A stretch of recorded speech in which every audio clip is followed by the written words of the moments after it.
सत्संगत जी, प्यार से बोलना जी, धन निरंकार जी। आशा करती हूँ आप सभी संत महापुरुष माता जी की कृपा से बहुत अच्छे होंगे। आप सभी का एक बार फिर से स्वागत है आपके अपने ही चैनल पर। आज का विषय है क्यों हमारे कर्म लौटकर वापस आते हैं। सत्संगत जी, तो चलिए सुनते हैं आज की ये साखी।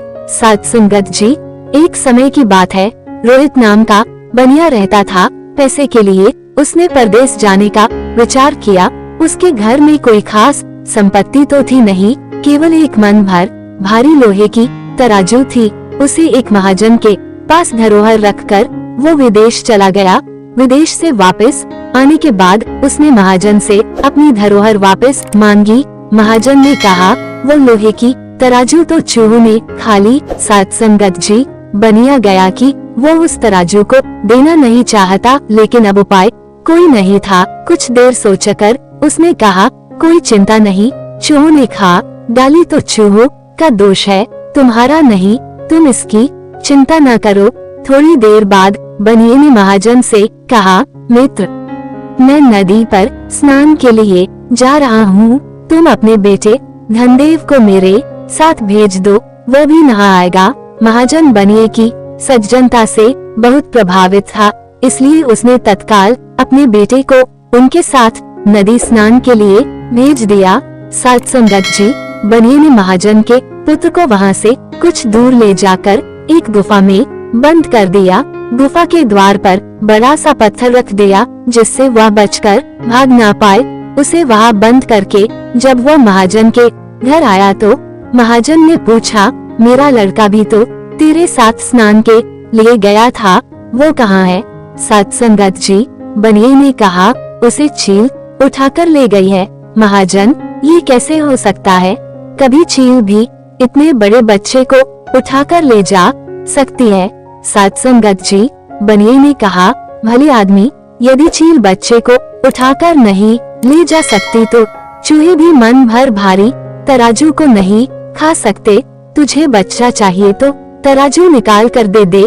इसी तरह झगड़ा करते हुए दोनों राजमहल में पहुँचे।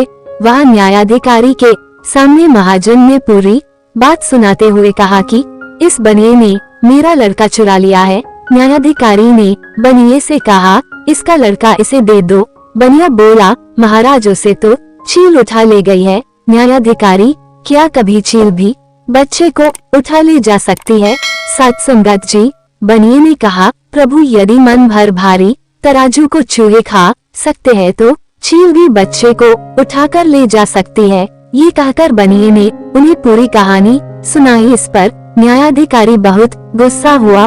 उसने महाजन को तराजू लौटाने का आदेश दिया, साथ ही कड़ी सजा सुनाई। महाजन के बेटे को सुरक्षित उसकी मां के पास पहुंचाया गया। सत्संगत जी, हम अक्सर सामने वाले को मूर्ख बनाते हुए भूल जाते हैं कि हमारे साथ भी वही घट सकता है।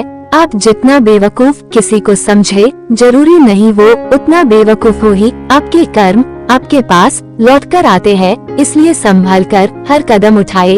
सत्संगत जी, अगर आप सभी को आज की साखी अच्छी लगी हो तो वीडियो को लाइक शेयर जरूर कीजिएगा। साथ ही चैनल पर पहली बार आए हैं तो सब्सक्राइब करना न भूले।